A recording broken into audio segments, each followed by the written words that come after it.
हरियाणा और महाराष्ट्र 2 राज्य जीत गए तो मनोबल इतना बढ़ गया है कि डॉक्टर बाबा साहब अंबेडकर के खिलाफ देश की संसद में ऐसी भाषा का इस्तेमाल कर रहे हैं जो अहंकार में डूबी हुई है।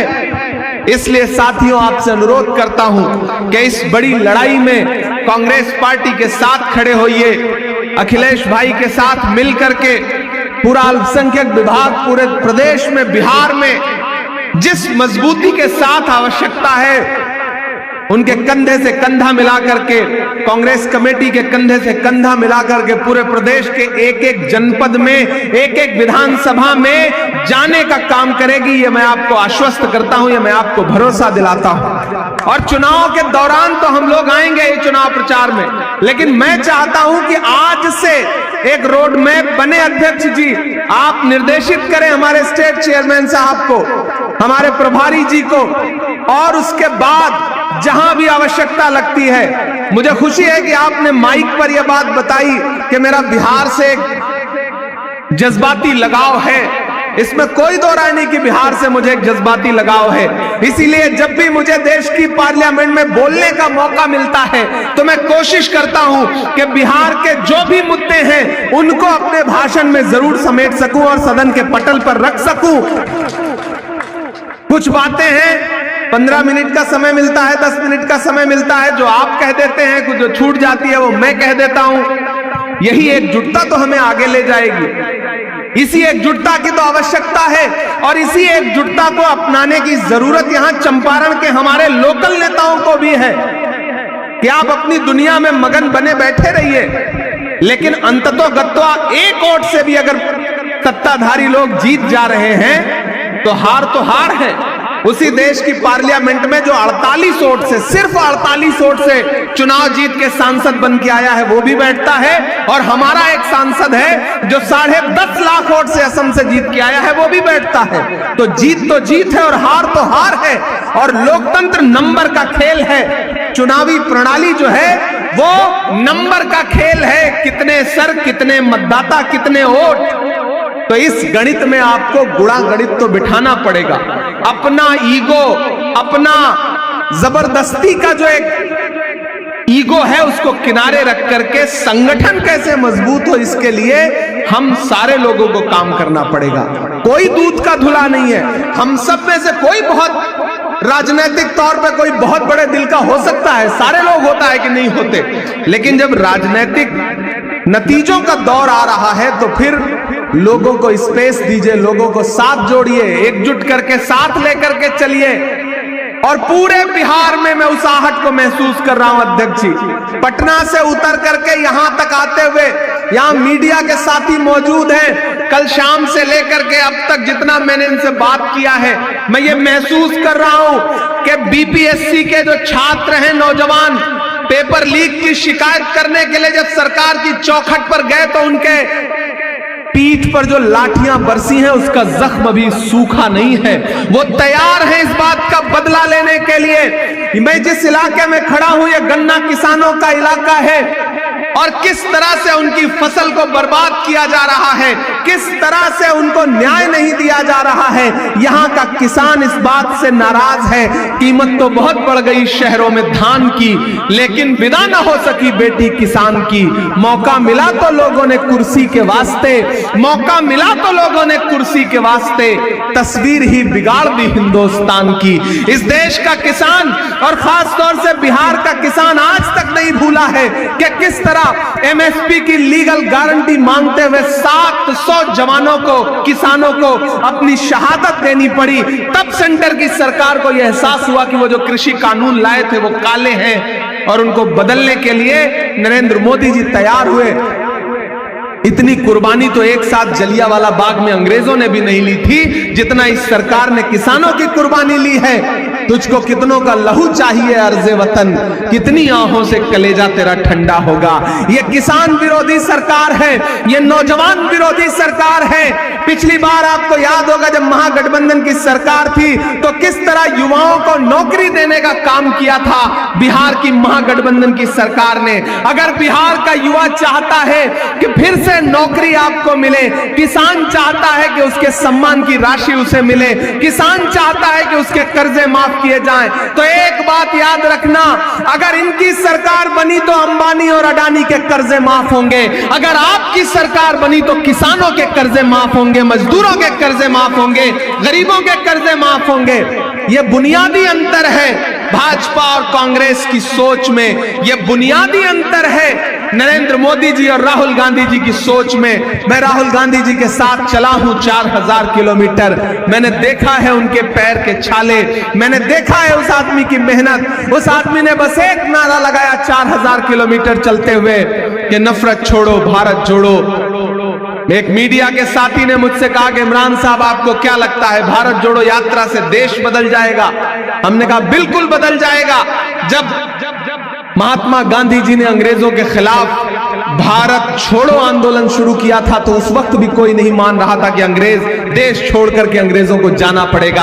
आज राहुल गांधी जी ने भारत जोड़ो आंदोलन शुरू किया है तो लोग आज भले ना मान रहे हो, लेकिन कुछ दिन में लोगों को यह एहसास होगा कि जैसे भारत छोड़ो आंदोलन से अंग्रेजों को जाना पड़ा था, वैसे ही भारत जोड़ो आंदोलन से आज वाले अंग्रेजों को भी जाना पड़ेगा, सत्ता से उतरना पड़ेगा। और यह काम कांग्रेस पार्टी करके दिखाएगी, क्योंकि हम जानते हैं राहुल गांधी जी की मंशा और उनकी नीयत कितनी साफ सुथरी है।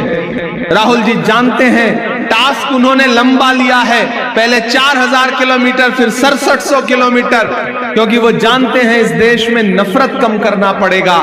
जब तक नफरत कम नहीं होगी तब तक भाजपा कम नहीं होगी। भाजपा नफरत फैलाने का हर दिन प्रयास कर रही है संस्थानिक तौर पर और एकजुट प्रयास कर रही है। हमें भी मोहब्बत के लिए एकजुट प्रयास करना पड़ेगा। नरकटियागंज वालों, चिरागों के सफर में दबदबा हो आंधियों का, चिरागों के सफर में दबदबा हो आंधियों का, तो फिर अंजाम जुल्मत के सिवा कुछ भी नहीं होगा। यह दुनिया नफरतों के आखिरी स्टेज पर है, इलाज इसका मोहब्बत के सिवा कुछ भी नहीं होगा। उस मोहब्बत की कोशिश के लिए हम सारे लोग तैयार हैं, आप भी हमारा साथ देने के लिए तैयार रहेंगे। संविधान की एक प्रति उठाइए, अपने अधिकारों के हक के लिए संविधान को न सिर्फ अपने घर की ताकों पर, अपने घर के लाइब्रेरी में सजा के रखिए, बल्कि संविधान को पढ़िए भी, उसके आर्टिकल, उसकी प्रस्तावना, उसके पन्ने जो आपको अधिकार देते हैं। यह शासन, यह प्रशासन, यह तंत्र आपसे उन अधिकारों को छीनने में लगा है। उन अधिकारों के प्रति जागरूक होइए और ये जो आपके छोटे छोटे घरौंदों को उजाड़ देना चाहते हैं उनसे कहिए कि जुल्म करती है जवानी भी नहीं मांगोगे, जुल्म करती है जवानी भी नहीं मांगोगे, खून में अपने रवानी भी नहीं मांगोगे। मेरे मिट्टी के घरौंदों पे बरसने वालों, मैं जो गरजूंगा तो पानी भी नहीं मांगोगे। इस देश का आम इंसान अगर जागेगा, बिहार का आम मतदाता अगर जागेगा, तो ये जो दिल्ली को बैसाखी देने वाली सरकार बिहार में बैठी है, वो बैसाखी भी टूटेगी और बिहार में बदलाव भी होगा। यहां महागठबंधन की सरकार बनेगी। हमें तो आजकल नीतीश कुमार जी पे बड़ा, उनके बारे में सोच के अखिलेश भाई बड़ी चिंता भी होती है। मैं कल आया तो मीडिया के साथियों ने एयरपोर्ट में पूछा कि नीतीश जी के बारे में आप क्या कहेंगे। हमने कहा आजकल बिहार में भोजपुरी का एक गाना बहुत बज रहा है कि छन छन बदले तोहरे मिजाज रजऊ, धोखेबाज रजऊ। तो मुझे लगता है कि जो साहित्य और संस्कृति है ना, वो समाज का दर्पण होती है। तो ये जो लोक कलाकार हैं, जो भोजपुरी के कलाकार हैं, वो देख रहे हैं कि सरकार के मुखिया का मिजाज छन छन में कैसे बदलता रहता है। तो दरअसल ये गीत किसी प्रेमी या प्रेमिका के लिए नहीं लिखा गया है, बल्कि ये गीत बिहार के मुखिया के लिए लिखा गया है, क्योंकि उनका मिजाज छन छन में बदलता रहता है। तो मुझे कभी कभी उनकी बड़ी चिंता भी होती है, क्या पता फिर उनका मिजाज कब बदल जाए। ऐसी आहट दिल्ली के गलियारों में मिलती भी रहती है, खबरें उड़ती भी रहती हैं। हम उन खबरों का इंतजार करेंगे, लेकिन आपसे इतना कहना चाहते हैं साथियों कि जो संस्थानिक तौर पर अपने एजेंडे को लेकर के भाजपा और आरएसएस के लोग आगे बढ़ रहे हैं, उसका मुकाबला संविधान की किताब से ही किया जा सकता है। जो मुहिम जगाने के लिए राहुल गांधी जी पूरे देश में जा रहे हैं, हम उनके सहयोगी, उनके सिपाही, उनके साथी बनकर के आपके बीच में आए हैं और आपसे यह अनुरोध करते हैं कि इस बड़ी लड़ाई में हमारे साथ खड़े होइए, कांग्रेस पार्टी के साथ खड़े होइए। वैचारिक रूप पर भी, सामाजिक तौर पर भी, राजनीतिक तौर पर भी कांग्रेस पार्टी के साथ आइए। हम सब मिल करके संविधान भी बचाएंगे, लोकतंत्र को भी मजबूत करेंगे और इस देश के हाशिए पर मौजूद दलित हो, पिछड़ा हो, अल्पसंख्यक हो, महिलाएं हो, नौजवान हो, अति पिछड़ा हो और इस देश का वो समण जो संस्थान की मार खा करके आर्थिक तौर पे गरीब रह गया है, उन तमाम लोगों के अधिकारों को लड़ने के लिए राहुल गांधी जी के नेतृत्व में पूरा इंडिया गठबंधन उस लड़ाई को लड़ेगा, ये मुझे पूरा विश्वास है। इससे ज्यादा आपसे बहुत कुछ कहना नहीं है। आपने बहुत धैर्य से हमारे भाषण को सुना। मंच पर जो बाकी साथी रह गए हैं, जिनका नाम नहीं ले सके हैं, उनका भी आभार, उनका भी धन्यवाद कि वो इस कार्यक्रम में पूरी जोश और ऊर्जा के साथ शामिल रहे हैं। तो साथियों, एक बार फिर से आप सारे लोगों का बहुत अभिनंदन, बहुत शुक्रिया आप सारे लोगों का। अच्छा, बिना उसके नहीं छोड़ेंगे आप सारे लोग? जी जी, हाँ हाँ, ठीक है। कैसे, मुझे भी लग रहा था कि बिना उसके तो आप जाने नहीं देंगे, तो मैं सुना देता हूं। और आपसे साथियों मैं कहना चाहता हूं, ये संविधान महज एक किताब नहीं है, इसमें महज कुछ पन्ने नहीं है।